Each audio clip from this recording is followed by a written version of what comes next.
YouTube, and welcome back to Storytime after more than a year. I think last time I uploaded something was a Necrosutra special. Oh god, those are gross. And I am Dani Brown, the Queen of Filth.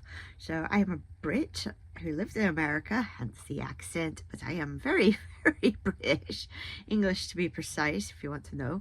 And I am here for the summer after being sick all winter to bring you fortnightly episodes of Storytime. Hopefully I won't get lipstick on my teeth, so I'm going to try and keep it a Bizarro summer because I love Bizarro, and it's just this weird subgenre of, is it subgenre of horror? Is it a subgenre of sci-fi? Is it a B-movie? Who knows? It's just, it's fun, it's weird, so we're going to be focusing more on that and less Necrosutra, at least for summer. So right now I've been sent a copy of Dookie, A Colorful Life by Tony Kearns. I do not have a cover with it, so I can't show you the art, but let's get reading. So first we have to get past all the copyright information. So there's a little logo on it, which is kind of cool.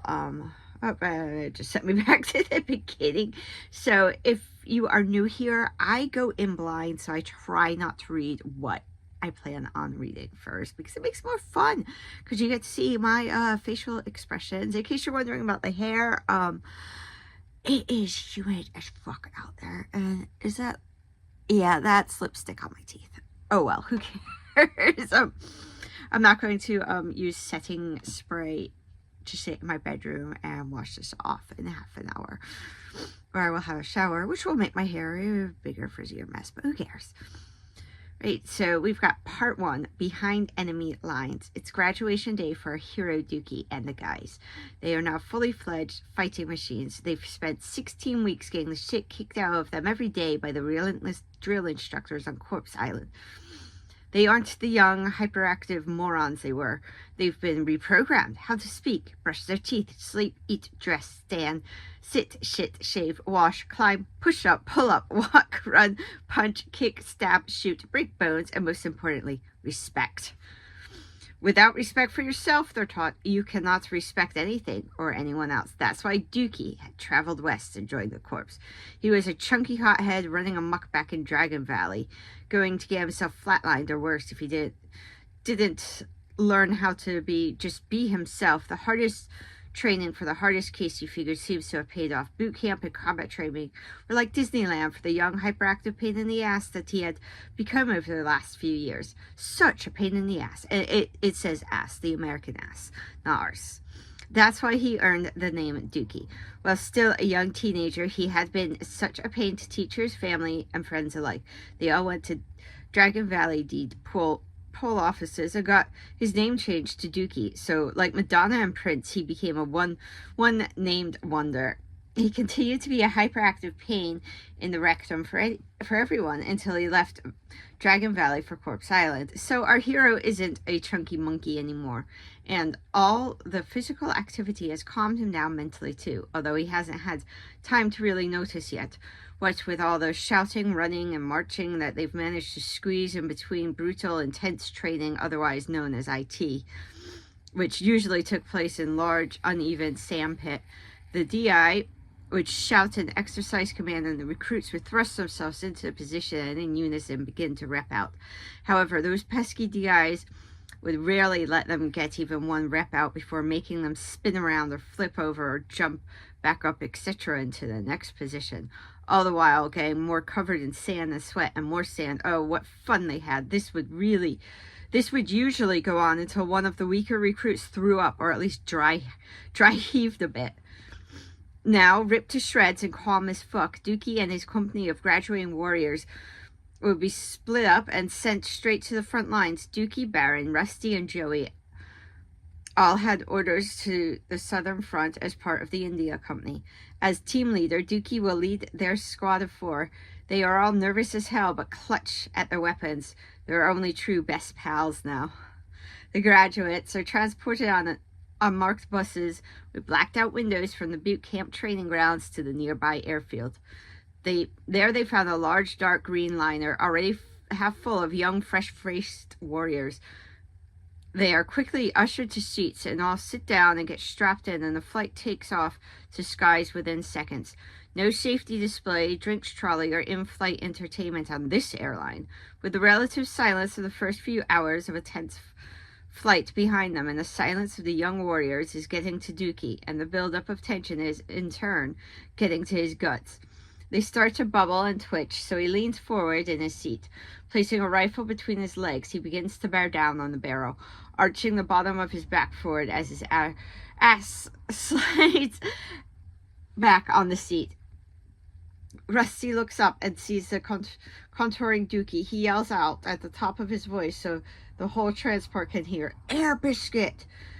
As everyone looks up and toward the four buddies at the back of the plane, Dookie's flatch protrudes from his stool cupboard and claps its way loudly through his tense cheeks and whistles its way out the top of his cami trousers.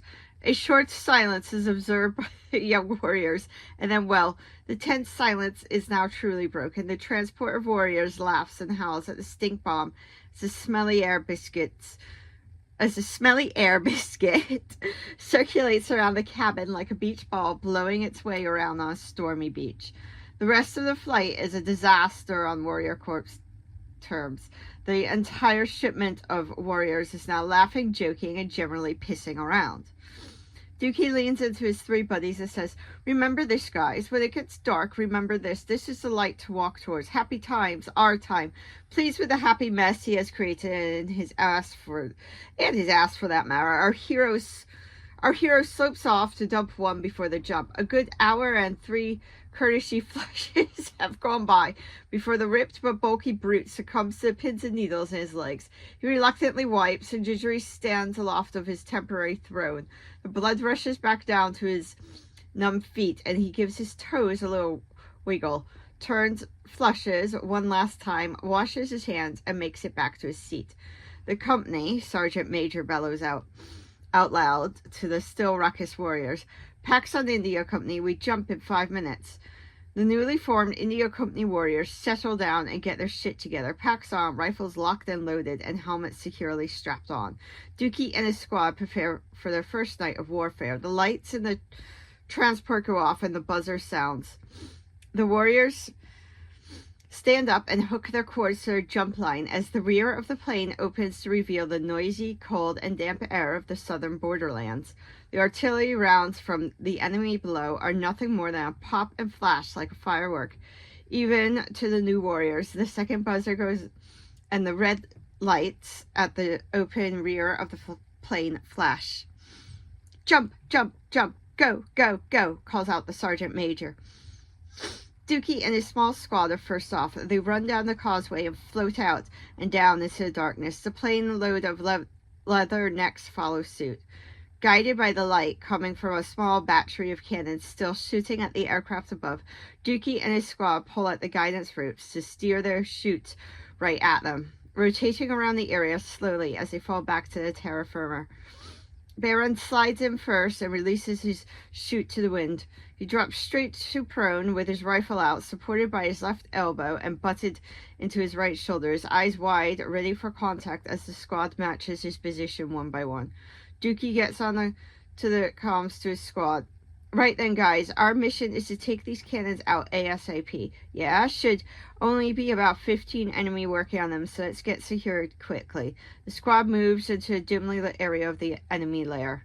They pause at the outskirts, as it's the first time they've seen the enemies.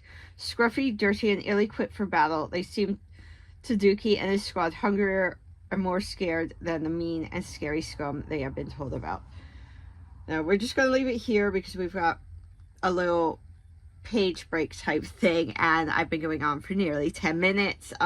So if you are interested in purchasing, I will put all the links down below. It's been a while since I've uploaded something. I think I uploaded one around Christmas with my Bizarro Christmas story, but that's about it. So I will see you in a fortnight. If you're in America, that's in 2 weeks, because I'm not doing this weekly like I used to.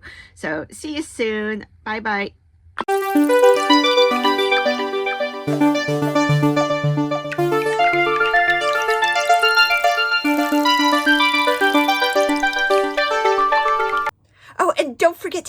subscribe. Hit subscribe. Yay! Hit subscribe. Subscribe.